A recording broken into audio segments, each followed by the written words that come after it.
పేరుకే పెద్ద మనుషులు కొన్నిసార్లు సంస్కారం మర్చిపోతారు, కుసంస్కారులుగా మారిపోతూ ఉంటారు. తమ పెద్దరికాన్ని గొయ్యిలో పాతరేస్తారు.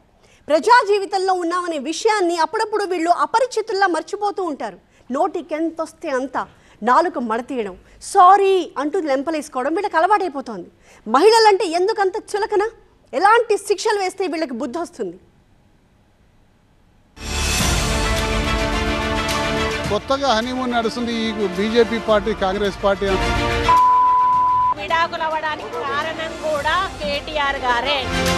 అసలు ఆ అమ్మాయి ఫోటో చూశారా మీరు? కవితక్కను అరెస్ట్ చేస్తారట, ముద్దు పెట్టుకోరు. అరెస్ట్ చేయకుంటే అవసరమంటావా సుధీర్ రెడ్డి? సుధీర్ రెడ్డి మీద బురద జల్లాలన్న ఒక ఉద్దేశంతో జేసీ బ్రదర్ నోరెత్తితే బూతులే. అదేదో పెద్ద నాయకమణుల కుసంస్కారం, నరం లేని నాలుక. అలాగని నోటికొచ్చినట్లు మాట్లాడతామంటే ఎలా? సభ్య సమాజంలో ఉన్నామన్న సంగతి మర్చిపోతే ఎలా? కొందరు ఆవేశంలో నోరు జారుతున్నారు, ఇంకొందరు నోటి దురద కొద్దీ మాట్లాడేస్తున్నారు. మహిళల్ని ఆడిపోసుకుంటున్నారు, అతివల ఆత్మాభిమానాన్ని కించపరుస్తున్నారు. తెలుగు రాష్ట్రాలే కాదు, దేశమంతా ఇప్పుడు ఇదే జబ్బు. నోరు పారేసుకునే రోగం అంటువ్యాధిలా సోకుతున్నట్లుంది. వివాదాలకు దూరంగా కాస్త బ్యాలెన్స్డ్ గా ఉండే బీఆర్ఎస్ ఎమ్మెల్యే సుధీర్ రెడ్డి కూడా వివాదాల్లో చిక్కుకున్నారు. చివరికి ఆయనపై ఎస్సీ ఎస్టీ అట్రాసిటీ కేసు నమోదైంది. హస్తినాపురం మహిళా కార్పొరేటర్ బానోతు సుజాత నాయక్ పై అనుచిత వ్యాఖ్యలు చేసి అడ్డంగా బుక్కయ్యారు సుధీర్ రెడ్డి. శంకుస్థాపన కార్యక్రమాల్లో తలెత్తిన వివాదంలో కొందరు బీఆర్ఎస్ కార్యకర్తలకు గాయాలయ్యాయి. వారిని పరామర్శించేందుకు అబ్దుల్లాపూర్ మెట్ పిఎస్కొచ్చిన ఎమ్మెల్యే సుధీర్ రెడ్డి ఈ సందర్భంగా కాంగ్రెస్ నేత మధు యాష్కి గౌడ్పై సీరియస్ అయ్యారు. హనీమూన్ నడుస్తోందంటూ మహిళా నేతను కూడా వివాదంలోకి లాగారు. దీంతో కార్పొరేటర్ సుజాత నాయక్ కన్నీటి పర్యంతమయ్యారు. సుధీర్ రెడ్డిపై పోలీసులకు ఫిర్యాదు చేశారు. మహిళా కమిషన్ కూడా ఫిర్యాదు చేసిన కార్పొరేటర్ ఎల్బీ నగర్ ఎమ్మెల్యేని బీఆర్ఎస్ బర్తరఫ్ చేయాలని కోరారు. న్యాయం జరిగేదాకా పోరాడతానంటున్నారామె. ఎమ్మెల్యే సుధీర్ రెడ్డి వ్యాఖ్యలను మధు యాష్కి తీవ్రంగా ఖండించారు. బీఆర్ఎస్ ఎమ్మెల్యే వ్యాఖ్యలకు కేటీఆర్ బాధ్యత వహించాలని, బహిరంగ క్షమాపణ చెప్పాలని డిమాండ్ చేశారు. తానెవరిని అవమానించలేదంటోన్న సుధీర్ రెడ్డి మధు యాష్కి డైరెక్షన్ తో ఇదంతా జరుగుతోందంటున్నారు. ఈడ హనీమూన్ నడుస్తుంది. ఒక ముగ్గురు కార్పొరేటర్లకు మధు యాష్కి తోటి హనీమూన్ నడుస్తుంది. 100% మధు యాష్కి ఆదేశాలతో జరుగుతుంది. ఎక్కడన్నా నీకు ఆధారాలు ఉన్నాయా?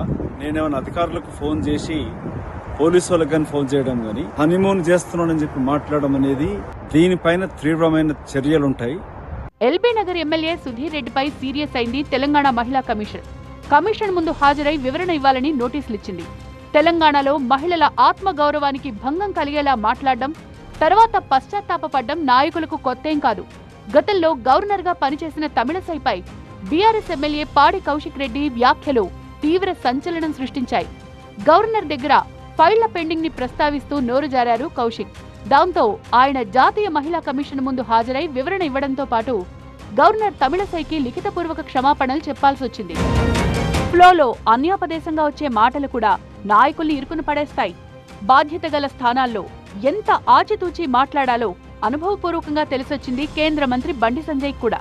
ఢిల్లీ లిక్కర్ స్కామ్ లో కవిత పాత్రపై ఈడీ ఎంక్వైరీ గురించి మాట్లాడుతూ అరెస్టు చేయకపోతే ముద్దు పెట్టుకుంటారా అంటూ బండి అన్యాపదేశంగా చేసిన వ్యాఖ్యలపై తీవ్ర దుమారం రేగింది. జాతీయ మహిళా కమిషన్ కి ఫిర్యాదు దాకా వెళ్లింది. కవితక్కను అరెస్ట్ చేస్తారట, ముద్దు పెట్టుకోరు. అరెస్ట్ చేయకుంటే ఓ మహిళా మంత్రి ఓ సెలబ్రిటీ విషయంలో అవమానకరంగా మాట్లాడడం తెలంగాణలో తీవ్ర దుమారం రేపింది. కేటీఆర్ పై విమర్శలు చేసే క్రమంలో అక్కినేని కుటుంబాన్ని వివాదంలోకి లాగారు కొండా సురేఖ. హీరోయిన్ సమంత క్యారెక్టర్ ని డ్యామేజ్ చేసేలా మాట్లాడారు. ఇంట బయట విమర్శలతో బేషరతుగా తన వ్యాఖ్యల్ని ఉపసంహరించుకున్నారు. అయినా అక్కినేని కుటుంబం ఆమెపై న్యాయ పోరాటం కొనసాగిస్తోంది. అంతకుముందు బీజేపీ ఎంపీకి నూలుదండను వేసిన కొండా సురేఖని అవమానకరంగా ట్రోల్ చేశారు కొందరు. ఆ ఆవేశంలోనే నోరు జారి ఆమె మరో మహిళను ఆడిపోసుకున్నారు. విడాకులు అవ్వడానికి కారణం కూడా కేటీఆర్ గారే. నేను ఓపెన్ గా చెప్తా ఉన్నాను. ఇక ఏపీలో సెన్సార్ కట్లు లేకుండా ఎవరినైనా నోరారా తిట్టే జేసీ ప్రభాకర్ రెడ్డి ఎరక్కపోయి అన్నాను, ఇరుక్కుపోయాను అంటూ నాలిక్కర్చుకున్నారు. ఎక్స్క్లూజివ్ లేడీస్ అంటూ జేసీ నిర్వహించిన న్యూ ఇయర్ సెలబ్రేషన్స్ ఈ దుమారానికి కారణమయ్యాయి. బీజేపీ నేత నటి మాధవీలత ఈ వేడుకల్ని తప్పుపట్టడంతో ఆవేశంతో ఊగిపోతూ నోరు జారారు జేసీ. పెద్దాయన మరీ ఘోరంగా మాట్లాడడంతో ఫిలిం ఛాంబర్తో పాటు మానవ హక్కుల సంఘానికి పోలీసులకు ఫిర్యాదు చేశారు మాధవీలత. దీంతో తగ్గేదే లేదని జేసీ ప్రభాకర్ రెడ్డి ఆవేశంలో తప్పుగా మాట్లాడారని క్షమాపణలు కోరారు. అసలు ఆ అమ్మాయి ఫోటో చూశారా మీరు? రోజా చేసుకుంటారు అట్లా అమ్మాయి చెప్పేది. మంచి అమ్మాయిని పెట్టకూడదా? దానికే పేరు లేదు. అదే ఒక పెద్ద మంచిదన్నాన్ని పెట్టండి. ఆడవాళ్ళకి ఎంత జిగుత్సాకరంగా ఉందంటే మీరు పెట్టిన ఆ లేడీ చూసినారు కదా, రోజా పువ్వులు వేసుకుంది, ఫోటో పెట్టినారు కదా మా వాళ్ళు కూడా. నార్త్ నాయకుల నోటి దురుసు ముందు మనోళ్లే ఎన్నో రెట్లు నయం. దారుణంగా మాట్లాడేస్తూ ఉంటారు. అధిష్టానాల దగ్గర చీవాట్లు తింటూ ఉంటారు. కుక్కతోక వంకరన్నట్లు మళ్లీ మొదటికొస్తూ ఉంటారు.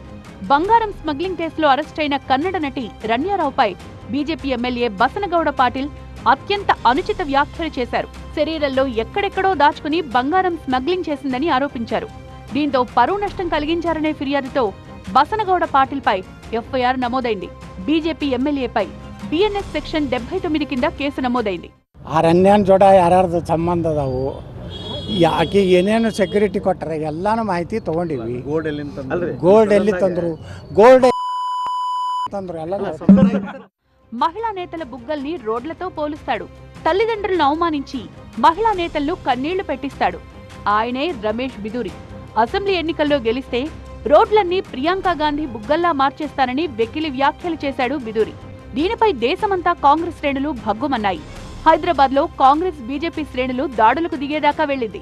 ఢిల్లీ మాజీ సీఎం తల్లిదండ్రులను కూడా బిదూరి తూలనాడారు. దీంతో అతిశి కన్నీటి పర్యంతమయ్యారు. చివరికి మొన్నటెన్నికల్లో బిదూరిని ప్రజలు చీకొట్టారు. ప్రియాంకపై అనుచిత వ్యాఖ్యలకు ముందే హేమమాలినిపై నోరు పారేసుకున్నారు చాలా మంది నేతలు. హేమమాలిని బుగ్గల్లాంటి రోడ్లేస్తామంటూ కాటికి కాళ్లు చాపిన లాలు మొదలుకొని మధ్యప్రదేశ్, రాజస్థాన్, మహారాష్ట్ర మంత్రుల దాకా తమ పైత్యాన్ని బయటపెట్టుకున్నారు. తనిప్పుడు బాలీవుడ్ డ్రీమ్ గర్ల్ కాదు, 7 పదుల వయసున్న గౌరవప్రదమైన ఎంపీ. కానీ నేతల చిత్త చాపల్యానికి హద్దే ఉందని అత్యున్నత పీఠంపై కూర్చున్న రాష్ట్రపతిపైన సభ్య సమాజం హర్షించని వ్యాఖ్యలు చేశారు కొందరు ప్రబుద్ధులు. పశ్చిమ బెంగాల్ మంత్రి రాష్ట్రపతి ముర్ముపై చేసిన అనుచిత వ్యాఖ్యలకు కూడా మమతా బెనర్జీ క్షమాపణలు చెప్పాల్సొచ్చింది.